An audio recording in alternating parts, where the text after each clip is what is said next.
Good morning વિદ્યાર્થી મિત્રો। આજે આપણે વિષય કમ્પ્યુટર અધ્યયન ધોરણ 10 પાઠ 15 એરે ભાગ 1 વિશે આપણે ચર્ચા કરીશું। મિત્રો, સી પ્રોગ્રામિંગમાં અત્યાર સુધી આપણે મૂળભૂત ડેટા પ્રકાર જેવા કે આઈએનટી, ફ્લોટ, કેરેક્ટર, ડબલ વગેરેનો ઉપયોગ કર્યો। હવે આ બધા ચલના પ્રકારો એક સમયે માત્ર એક જ કિંમત સાચવી શકે છે। એ કિંમત ઉપર પ્રક્રિયા કરવા માટે આપણને એક ચલની જરૂર પડે છે। તેથી જો આપણે 5 કિંમતો પર પ્રક્રિયા કરવી હોય તો એ માટે 5 જુદા જુદા ચલની જરૂર પડે છે। તો હવે એક એવા પ્રોગ્રામની રચના અથવા કલ્પના કરો કે જેમાં આપણને અનેક ડેટા પર પ્રક્રિયા કરવી પડતી હોય। તો આવી પરિસ્થિતિમાં સી ભાષા એક ખાસ પ્રકારની એરે ડેટા ટાઈપ આપે છે અને આ પ્રકરણમાં આપણે એના વિશે જોઈશું। સી ભાષામાં ઉપલબ્ધ જુદા જુદા પ્રકારના એરેનો કેવી રીતે ઉપયોગ કરવો અને કઈ રીતના કેટલા પ્રકારના એરે છે ને એરે કઈ રીતના ઉપયોગી છે તેના વિશે આ પાઠમાં આપણે ચર્ચા કરીશું। તો સૌ પહેલાં આપણે જોઈએ એરેની જરૂરિયાત એટલે કે નીડ ઓફ એરેસ। કલ્પના કરો કે નીચે મુજબની જીવનની કેટલીક વાસ્તવિક પરિસ્થિતિ માટે આપણે સી પ્રોગ્રામ લખવા છે। 1. વર્ગના બધા વિદ્યાર્થીઓના ગુણ સાચવવા। 2. સુપરમાર્કેટની બધી ચીજવસ્તુઓની કિંમત સાચવવી। 3. કર્મચારીઓ અને તેમના સંપર્ક સૂત્રની યાદી। નંબર 4. વર્ગના દરેક વિદ્યાર્થીની ઊંચાઈ અને વજનની માહિતી સાચવવી। તો મિત્રો, આપણે અહીંયા જોઈ શકીએ છીએ કે અત્યાર સુધી આપણે જેટલા પણ પ્રોગ્રામ જોયા તો એની અંદર દરેક વર્ગના જો વિદ્યાર્થીનો ગુણ સાચવવા હોય તો આપણે સાચવી શકીએ, પરંતુ એ જે પ્રોગ્રામ છે એકદમ લેન્ધી બની જાય અને જટિલ બની જાય। ત્યાર પછી સુપરમાર્કેટની બધી ચીજ વસ્તુઓ, સુપરમાર્કેટ એટલે એ ટુ ઝેડ વસ્તુ જ્યાં મળતી હોય એને સુપરમાર્કેટ કહેવાય। તો એ બધી જ ચીજ વસ્તુઓની જે કિંમત છે એ કિંમત જો સ્ટોર કરવા જઈએ સાદા પ્રોગ્રામમાં તો એ સ્ટોર થઈ શકે નહીં। તો એના માટે અહીંયા એરેનો ઉપયોગ કરવો પડે। કર્મચારીઓની વિગતો અને તેમના સંપર્ક સૂત્રની યાદી, વર્ગના દરેક વિદ્યાર્થીની ઊંચાઈ અને વજનની માહિતી, આવા ઘણા બધા જે પ્રોગ્રામ્સ છે આપણે એરેની મદદથી આપણે સાચવી શકીએ છીએ મિત્રો। તો હવે નેક્સ્ટ આપણે વાત કરીએ આગળ। તો દરેક વિદ્યાર્થીઓના ગુણની માહિતીનું વ્યવસ્થાપન કરવા માટે mark 0, mark 1, mark 2, mark 3, mark 4 આવી રીતના આપણે માર્ક્સ 59 અને માર્ક્સ 60 એટલે છેલ્લું 60 છે એટલે 0 થી 59 એટલે 60 વિદ્યાર્થીઓ આવી જશે। બરાબર, તો માર્ક્સ 0 ટુ માર્ક્સ 59 આ રીતના વિદ્યાર્થીઓના ગુણ માટે આપણે જુદા જુદા ચલ બનાવવાને બદલે માત્ર એક જ એરે ચલ જેમ કે માર્ક્સ બ્રેકેટમાં 60 મોટા કૌંસમાં વ્યાખ્યાયિત આપણે કરી શકીએ છીએ। તો હવે આ એરેમાંથી અલગ અલગ વિદ્યાર્થીઓના ગુણ જાણવા માટે આપણે માર્ક્સ 0, માર્ક્સ 1, માર્ક્સ 2 એમ માર્ક્સ 59 એ પ્રમાણે ચલનો ઉપયોગ કરી શકીએ છીએ। અને કમ્પ્યુટરની સ્મૃતિ એટલે કે જે મેમરી છે એમાં માર્ક 60 નામનો એરે જે છે અહીંયા તમને બતાવવામાં આવેલો છે।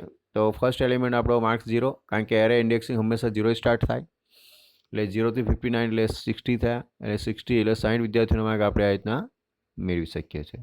તો સેકન્ડ એલિમેન્ટ, થર્ડ એલિમેન્ટ અને લાસ્ટમાં જે લાસ્ટ એલિમેન્ટ છે આપણું 59, હા એટલે 0 ટુ 59 એટલે 60 જે વિદ્યાર્થી છે એને આપણે ગુણ આ રીતના એરેની મદદથી મેળવી શકીએ છીએ। તો એરેને સંબંધિત એવા નીચે મુજબના અગત્યના મુદ્દાઓ છે તે ખાસ આપણે એરેનો ઉપયોગ કરીએ તો ધ્યાનમાં રાખવા જેવી બાબત છે। પહેલું, તે એક જ ડેટા પ્રકારના ઘટકોનો સમૂહ છે। હા, જેટલા પણ જે એરે છે એમાં ડેટા પ્રકાર જે હોય એમાં એક જ ડેટા પ્રકારના ઘટકોનો સમૂહ હોય છે। નેક્સ્ટ, તે નિયત કદ ધરાવતા ઘટકોનો ક્રમિક સમૂહ છે અને એરે સળંગ સ્મૃતિ સ્થાનો રોકે છે। એટલે જે પ્રમાણે આપણે જે કદ ધરાવ્યું હોય એ કદમાં આપણે એ એનો ક્રમિક સમૂહ હોય છે. આગળ જોઈએ એ પ્રમાણે 60 વિદ્યાર્થીઓના જે માર્ક્સ છે આપણે એન્ટર કરવા હોય તો 0 to 59 એટલે 60 જે છે એ ક્રમબદ્ધ આપણે એરે જોઈ શકીએ છીએ. એરેનો કોઈપણ ઘટક તેના અનુક્રમ દ્વારા ઉપયોગમાં લઈ શકાય છે. અને એરેના નામની પાછળ ચોરસ કૌંસમાં દર્શાવતા અનુક્રમ એટલે ઇન્ડેક્સ નંબર ને સબસ્ક્રિપ્ટ તરીકે પણ ઓળખવામાં આવે છે. ઘણી વખત પરીક્ષામાં પૂછાય છે, આ યાદ રાખજો કે એરેના નામની પાછળ જે ચોરસ કૌંસ છે એ દર્શાવતા અનુક્રમને ખાલી જગ્યા તરીકે ઓળખવામાં આવે છે, તો સબસ્ક્રિપ્ટ તરીકે ઓળખવામાં આવે છે. આ સબસ્ક્રિપ્ટ તરીકે કોઈપણ પૂર્ણાંક અથવા પૂર્ણાંક પદાવલી જ હોવી જોઈએ. પૂર્ણાંક સંખ્યાઓ અથવા પૂર્ણાંક પદાવલી હોવી જોઈએ. જે કે આગળ હતું કે માર્ક 60 એ પૂર્ણાંક છે અને પૂર્ણાંક પદાવલી ગમે તેનો ઉપયોગ તમે કરી શકો છો. અને સબસ્ક્રિપ્ટનો ક્રમ 0 થી શરૂ થાય છે. જે મેં તમને પહેલાં જ કીધું કે એરે ઇન્ડેક્સિંગ જે છે એ 0 થી સ્ટાર્ટ થાય છે. એટલે જે સબસ્ક્રિપ્ટ છે એનો ક્રમ હંમેશા 0 થી સ્ટાર્ટ થાય છે. એટલે મિત્રો આપણે 60 વિદ્યાર્થીઓના માર્ક એન્ટર કરવાના હોય તો સૌથી પહેલાં માર્ક્સ 0 આવે અને લાસ્ટમાં માર્ક્સ 59 એટલે 0 થી 59 એટલે 60 ટોટલ. તો આ રીતના જે ક્રમ છે એ ક્રમ હંમેશા 0 થી શરૂ થાય છે. હવે આગળ જોઈએ તો એરેના પ્રકાર. તો ટાઈપ્સ ઓફ એરેના પ્રકાર બે છે. બે પ્રકારમાં વિભાજિત કરેલા છે. પહેલું છે સિંગલ ઓર વન ડાયમેન્શનલ, જેને 1D એરે પણ કહેવામાં આવે છે. એટલે ગુજરાતીમાં એક પરિમાણીય એરે. અને બીજું છે બહુપરિમાણીય એરે એટલે 2D, હા, જેને આપણે મલ્ટી ડાયમેન્શન એરે પણ કહી શકીએ છીએ. તો આપણે આ બંને એરે અહીંયા શીખવાના છે 1 by 1. તો આપણે સૌથી પહેલાં 1D એરેની વાત કરીશું. તો એક પરિમાણીય એરેમાં એક ઊભી હરોળ અથવા એક આડી હરોળ હોય છે. જ્યારે બહુપરિમાણીય એરેમાં એક કે વધુ આડી હરોળ અથવા એક કે વધુ ઊભી હરોળ પણ હોઈ શકે છે. તો ઊભી અને આડી હરોળની સંખ્યા પ્રોગ્રામની જરૂરિયાત અનુસાર ઉપયોગકર્તા દ્વારા નક્કી કરવામાં આવે છે.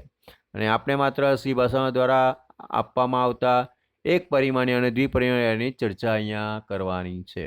બરાબર મિત્રો? એટલે આપણે 1D એરે અને 2D એરેનો ઉપયોગ અહીંયા આપણી બુક્સની અંદર છે એ પ્રમાણે આપણે કરીશું. તો સૌથી પહેલાં આપણે જોઈએ એક પરિમાણીય એરે કેવી રીતના વ્યાખ્યાયિત કરવામાં આવે છે. તો C declaration of single dimension array.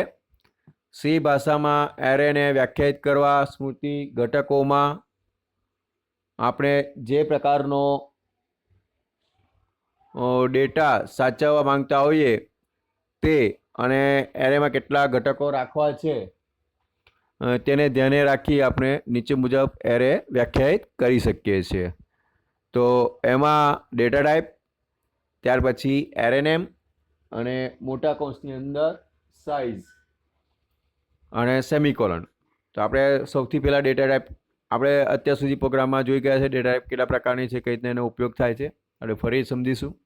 તો ડેટા ટાઈપ એટલે એરે કયા પ્રકારના ઘટકો સાચવે છે તે નક્કી કરે છે. અને જો આપણે એરેમાં શાબ્દિક માહિતી એટલે કે કેરેક્ટર સાચવવા ઈચ્છતા હોઈએ તો એરેનો પ્રકાર CHR એટલે કેરેક્ટર હોઈ શકે છે. એ જે પૂર્ણાંક એટલે ઇન્ટીજર સંખ્યા સાચવવી હોય તો એરેનો પ્રકાર INT હોઈ શકે છે. ટૂંકમાં ડેટા ટાઈપ તરીકે સી ભાષાનો કોઈ પણ માન્ય ડેટા પ્રકાર હોઈ શકે છે. તો સેકન્ડ છે એરેનું નેમ.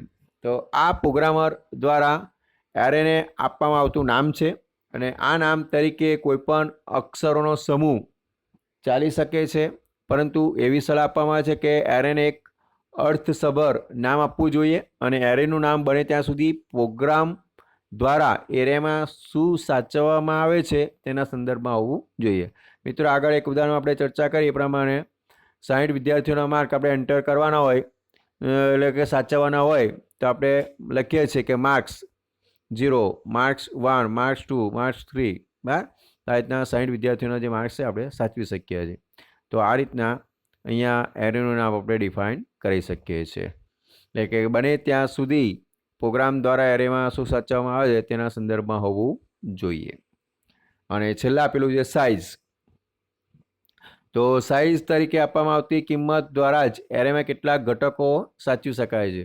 તે નક્કી થાય છે અને આ સાઇઝ તરીકે શૂન્યથી મોટો કોઈ પણ પૂર્ણાંક અચલ હોવો આવશ્યક છે. એટલે કે જે આપણે સાઇઝ આપીએ છીએ તો એરેની જે સાઇઝ છે એ શૂન્યથી મોટી કોઈ પણ પૂર્ણાંક સંખ્યા અચલ હોવું આવશ્યક છે. હવે અહીંયા એક ઉદાહરણ છે, તો ઉદાહરણમાં જોઈએ કે 60 વિદ્યાર્થી ગુણની વિગતો સાચવવા માટે એરેનો ઉપયોગ કરવામાં આવ્યો છે. તો સૌથી પહેલાં માર્ક છે, એટલે અહીંયા ડેટા ટાઈપ આપણે આઈએનટી લીધેલી છે. ત્યાર પછી માર્ક્સ જે છે એ આપણું એરેનું નામ છે અને મોટા કૌંસમાં 60 લખેલી છે, તે 60 એ આપણી સાઇઝ છે એરેની બહાર. એટલે અહીંયા વ્યાખ્યાયિત કરેલો માર્ક્સ નામનો એરે માત્ર 60 પૂર્ણાંક સંખ્યાઓ સંગ્રહવા માટે જ સક્ષમ છે અને શાબ્દિક માહિતી અપૂર્ણાંક સંખ્યાઓ અને વધુ મોટી કિંમતો એટલે કે ડબલ સાચવી શકે તેવા એરેના ઉદાહરણ નીચે પ્રમાણે પણ આપેલા છે. જુઓ, હવે આપણે શબ્દ સાચવવો હોય તો એના માટે CHR એનું એરેનું નામ છે સ્ટ્રિંગ અને બ્રેકેટમાં 20 એની સાઇઝ છે. ત્યાર પછી પર્સન્ટેજ સાચા હોય તો એના માટે ડેટા ટાઈપ આપણે લીધી છે ફ્લોટ બરાબર, એની જે સાઇઝ છે 20 છે. ત્યાર પછી નંબર આપણે સાચા હોય તો ડબલમાં મોટી સંખ્યા, તો એ પણ અહીંયા 20 આપવામાં આવેલી છે. એટલે 20 જે નંબર્સ છે તમે સાચવી શકો છો. ત્યાર પછી મિત્રો અહીંયા એક પરિમાણીય એરેને કિંમતો આપવી. તો આ જે કિંમત છે એ બે રીતે આપણે આપી શકીએ. કોઈપણ એરેને પ્રારંભિક કિંમત આપવા માટે સી ભાષામાં બે રીતો છે. એક, કમ્પાઇલેશન સમયે એરેને પ્રારંભિક કિંમત આપવી અને બીજું, પ્રોગ્રામ ચાલે ત્યારે એરેને પ્રારંભિક કિંમત આપવી. એટલે કે આપણે જ્યારે પ્રોગ્રામ બની ગયો, સેવ થઈ ગયો, કમ્પાઇલેશન કરે, કમ્પાઇલેશન સમયે જ્યારે પણ આપણે જે પ્રારંભિક કિંમત છે ત્યારે આપી શકીએ છીએ અને બીજું પ્રોગ્રામ ચાલે ત્યારે પણ આપણે એરેની કિંમત આપી શકીએ. તો આપણે સૌથી પહેલાં જોઈએ કમ્પાઇલેશન સમયે એરેને પ્રારંભિક કિંમત આપવી, એટલે કમ્પાઇલ ટાઈમ એરર ઇનિશિયલાઇઝેશન્સ. એરેને વ્યાખ્યાયિત કરતી વખતે કોઈ સામાન્ય ચલની જેમ જ કિંમત આપી શકાય છે. વિવિધ એરે ઘટકોનો કિંમતો આપવા માટેની સામાન્ય વાક્ય રચના નીચે મુજબ છે. સૌથી પહેલાં ડેટા ટાઈપ, ત્યાર પછી એરેનું નામ, ત્યાર પછી મોટા કૌંસની અંદર સાઇઝ, ત્યાર પછી ઇક્વલ્સ ટુ. હવે એની પ્રારંભિક કિંમત આપણે છગડીયા કૌંસમાં લખાય તો value 1, value 2, value 3, value n, ગમે ત્યાં સુધી તમે એ પ્રારંભિક કિંમત આપી શકો છો. એટલે કે વેલ્યુ 1, વેલ્યુ 2, વેલ્યુ n એ એરેના એક પછી એક આગળના ઘટકો માટે પ્રારંભિક કિંમત પૂરી પાડે છે. એટલે આ કમ્પાઇલેશન સમયે એરેને પ્રારંભિક કિંમત આપવી. હવે નીચેના કેટલાક ઉદાહરણ છે, એમાં આઈએનટી માર્ક્સ 5, તો એની ઇનિશિયલાઇઝ કિંમત પહેલેથી આપી દીધી 60, 65, 70, 75 અને 80, એ છગડીયા કૌંસમાં છે. ત્યાર પછી આઈએનટી માર્ક્સ 5 તો ઇક્વલ્સ ટુ 60, 65, 70. ભલે આપણે જે સાઇઝ છે 5 લીધી છે પરંતુ એની જે કિંમત છે 3 જ છે, તો આ રીતે પણ તમે ડિફાઇન કરી શકો છો. ત્યાર પછી આઈએનટી માર્ક્સ બ્રેકેટ્સ જે છે, બિગ બ્રેકેટ એટલે મોટો કૌંસ છે એ ખાલી છે, એટલે એમાં કોઈ કિંમત ઇનિશિયલાઇઝ કરેલી નથી, પરંતુ છગડીયા કૌંસની અંદર જે કિંમત દાખલ કરેલી છે 1, 2, 3, 4 અને 5, તે 5 કિંમત એરે અહીંયા એક્સેપ્ટ કરી લેશે. તો ઇક્વલ ટુ 60, 65, 70, 75 અને 80, તો અહીંયા 5 કિંમત આપવામાં આવેલી છે. પણ એરે જે છે એમાં કોઈ કિંમત ડિફાઇન કરેલી નથી, એ છગડીયા કૌંસમાં જે કિંમત નક્કી કરેલી છે તે એરે એક્સેપ્ટ કરી લેશે. તો અહીંયા એક ઉદાહરણ જોઈએ પ્રોગ્રામના રૂપે, એટલે આપણને વ્યવસ્થિત ખ્યાલ આવશે. તો પ્રોગ્રામ છે અહીંયા, program to illustrate compile time initialization of one dimension array. એક 1D એરે એટલે કે એક પરિમાણીય એરેનો ઉપયોગ જે છે એ કઈ રીતના થાય છે તે જોઈએ, અને એમાં જે કિંમત છે કમ્પાઇલ ટાઈમ ઇનિશિયલાઇઝેશન એ કઈ રીતના કરવામાં આવે તે જોઈએ. તો જે પ્રારંભિક કિંમત છે કમ્પાઇલ ટાઈમ સમયે એનો પ્રોગ્રામ છે. હેશ સાઇન ઇન્ક્લુડ સ્ટીરિયોડાઇઝ IND main starting brackets IND number, એટલે આઈએનડી જે છે ડેટા ટાઈપ છે, નંબર એ એરેનું નામ છે અને 5 એ એરેની સંખ્યા દર્શાવે છે. ત્યાર પછી ઇક્વલ ટુ છગડીયા કૌંસની અંદર એની કિંમત ડિફાઇન કરેલી છે. કમ્પાઇલ ટાઈમ ઇનિશિયલાઇઝેશન થઈ ગયા પ્રોગ્રામ. તો 10, 20, 30, 40 અને 50 અને છેલ્લા semicolon. INT I for loop I equals to 0, I less than 5 ને I પ્લસ પ્લસ એક ઇન્ક્રીમેન્ટ કરવાનું. પહેલાં સંખ્યા 10 આવે, પછી 20 આવે, 30 આવે, 40 આવે અને 50 આવે. એટલે I જે છે સ્ટાર્ટ થયો 0થી. આ લેસ દેન 5 એટલે આપણે 5 કિંમત છે, તો 0 એટલે 1 એટલે લેસ દેન 5 એટલે છેલ્લી 4 એટલે 0 થી 4 એટલે ટોટલ 5 સંખ્યા થઈ. બરાબર. તો આ રીતના લૂપ જે છે એ એરે એલિમેન્ટ ડિસ્પ્લે કરશે. હવે પ્રિન્ટએફ શું ડિસ્પ્લે કરજો? %d એટલે digit, \n, comma, number, brackets I એટલે I ની અંદર જે પણ કિંમત આપણે અહીંયા ડિફાઇન કરેલી છે તે. તો સૌથી પહેલાં 10, પછી 20, પછી 30, પછી 40 અને પછી 50. End of the curly brackets for loop, return 0, end of the curly brackets man. ફાઇલને સેવ કરો .c થી, ત્યાર પછી કમ્પાઇલ કરો, ટૂલ્સમાં જઈને કમ્પાઇલ, ટૂલ્સમાં જઈને ગો. બરાબર છે. તો આ રીતના તમે આઉટપુટ સામે જોઈ શકો છો. આ SCRT પ્રોગ્રામની અંદર જે પ્રોગ્રામ લખો એની સામે એનું આઉટપુટ તમને જોવા મળે છે.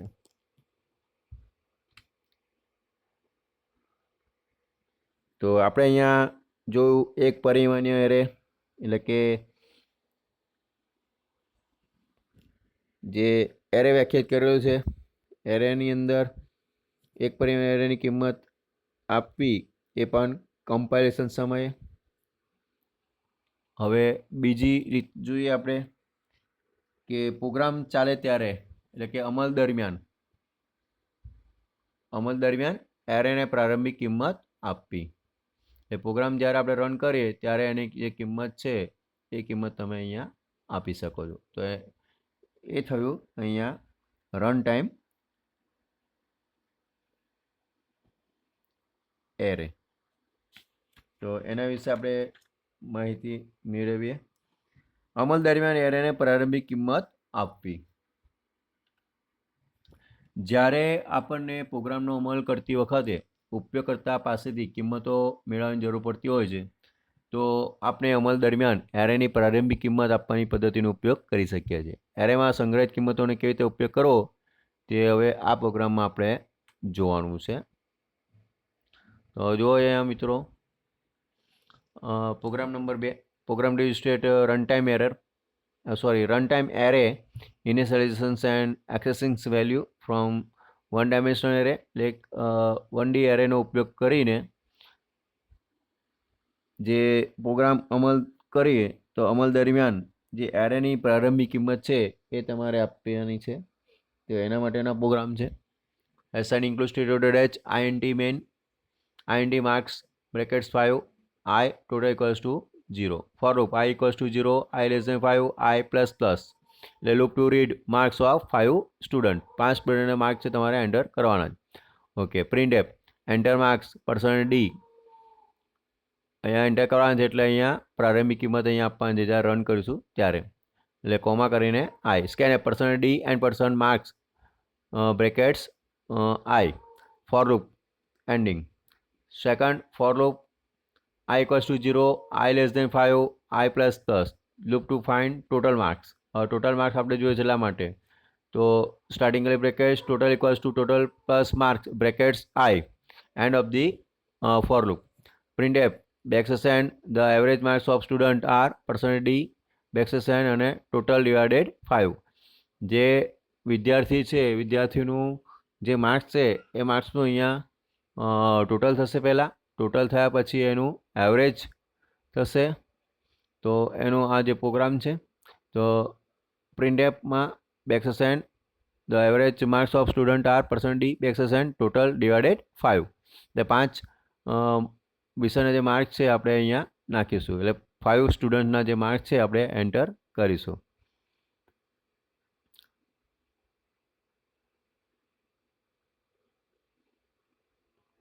રિટર્ન 0 અને and of the main. File save કરો, કમ્પાઇલ કરો અને રન કરો. રન કરશો એટલે મિત્રો અહીંયા તમે જોઈ શકો છો. સૌથી પહેલાં કમ્પાઇલ માટેનો કમાન્ડ છે gcc, ફાઇલનું નામ .c. સક્સેસફુલી કમ્પાઇલ થઈ જાય પછી એના આઉટપુટ લાવવા માટે .a.out. સૌથી પહેલાં તમારી કિંમત માંગે છે એટલે કે આ અમલ દરમિયાન એરેને પ્રારંભિક કિંમત આપી. તો એન્ટર માર્ક્સ 0 એટલે સૌથી પહેલાં ઇન્ડેક્સિંગ 0થી સ્ટાર્ટ થાય એટલે પહેલો 5, બીજામાં 10, ત્રીજામાં 15, ચોથામાં 20 અને પાંચમામાં 25 એટલે 0 થી 4. બરાબર, એન્ટર આ રીતના માર્ક્સ તમારે કરવાના. તો the average marks of students are 15. તો આ જે વિદ્યાર્થી છે એના 15 માર્ક છે એવરેજ. બરાબર, એ ટોટલ ડિવાઇડેડ 5 સબ્જેક્ટ છે, 1 2 3 4 અને 5, એટલે કે આ રીતના 5 જે માર્ક છે તો એની એવરેજ તમે આ રીતના કરી શકો છો. ત્યાર પછી મિત્રો આ રીતના કેરેક્ટર એરે તરીકે પણ શબ્દમાળાનો ઉપયોગ તમે કરી શકો છો. તો શબ્દમાળા એ અક્ષરોની હારમાળા છે જે સામાન્ય રીતે એક ઘટક તરીકે લેવામાં આવે છે, અને સી ભાષામાં ડેટાના એક પ્રકાર તરીકે શબ્દમાળા માટે સ્ટ્રિંગ ડેટા પ્રકારને સમર્થન આપતી નથી. જો કે તેમ છતાં તે આપણને કેરેક્ટર એરે તરીકે પણ કોઈપણ શાબ્દિક માહિતીને રજૂ કરવાની છૂટ આપે છે. શાબ્દિક ચલ એ સી ભાષાનું કોઈપણ માન્ય ચલનું નામ છે, અને તે હંમેશા કેરેક્ટર એરે તરીકે જ વ્યાખ્યાયિત કરવામાં આવે છે. અને શાબ્દિક ચલને વ્યાખ્યાયિત કરવા માટેનું જે સામાન્ય સ્વરૂપ છે એ નીચે પ્રમાણે છે. તો કેરેક્ટર, સ્ટ્રિંગ નેમ, બ્રેકેટ્સમાં સાઇઝ. આગળ જે ડેટા ટાઈપ છે એ છે, ત્યાર પછી એરેનું નામ છે, અને ત્યાર પછી મોટા કૌંસની અંદર એરેની સાઇઝ આપેલી છે. તો અહીં સાઇઝ એ સ્ટ્રિંગ નેમ નામના ચલમાં અક્ષરોની સંખ્યા દર્શાવે છે. નીચે કેટલાક માન્ય શાબ્દિક ચલને વ્યાખ્યાયિત કરવા ઉદાહરણ આપવામાં આવેલા છે. CHI કેરેક્ટર, સ્ટુડન્ટનું નામ, બરાબર, તો સ્ટુડન્ટ નેમ છે એ આપણું વેરિયેબલ છે, એટલે કે એરેનું નામ છે, અને બ્રેકેટમાં 20 એની સાઇઝ છે. કેરેક્ટર સિટી 50, એટલે જે સિટીનું નામ છે 50 કેરેક્ટરનું આપણે સ્ટોર કરી શકીએ છીએ. સ્ટેટ તો એ પણ કેરેક્ટરમાં છે, એ પણ આપણે 20 કેરેક્ટર સુધી સ્ટોર કરી શકીએ છીએ. એટલે 20 સિટીના નામ છે, 50 સિટીના નામ છે, એ ત્યાં સ્ટેટ 50 સ્ટેટના નામ છે, અને જે સ્ટુડન્ટનું નામ છે 20 એ આપણે ત્યાં સ્ટોર કરી શકીએ છીએ. અહીં એ ખાસ નોંધવું જોઈએ કે સી ભાષામાં શાબ્દિક માહિતીનો અંત ખાલી અક્ષર એટલે નલ કેરેક્ટર તરીકે ઓળખાતા બેકસ્લેશ અને 0 ખાસ ચિહ્નથી આવે છે. તો આ ખાસ ચિહ્ન પ્રોગ્રામને શાબ્દિક માહિતીનો અંત ઓળખવામાં મદદરૂપ બને છે, ને આ રીતના કોઈપણ શાબ્દિક માહિતીના અંતે બેકસ્લેશ 0 એટલે નલ કેરેક્ટર ચિહ્ન મૂકવું જરૂરી હોવાથી આપણી શાબ્દિક માહિતીના બધા શબ્દોને સમજી શકાય તે માટે કેરેક્ટર એરેમાં શબ્દોની કુલ સંખ્યા ઉપરાંત એક વધારાના સંગ્રહ સ્થાનની જરૂર પડતી હોય છે. તો સાંખ્યિક એરેની જેમ જ આપણે શાબ્દિક એરેની પણ કમ્પાઇલ કરતી વખતે અથવા પ્રોગ્રામના અમલ દરમિયાન એમ બે રીતે પ્રારંભિક કિંમતો આપી શકીએ છીએ. તો કેરેક્ટર એરેને નીચે મુજબ જુદી રીતે પ્રારંભિક કિંમત આપણે આપી શકીએ.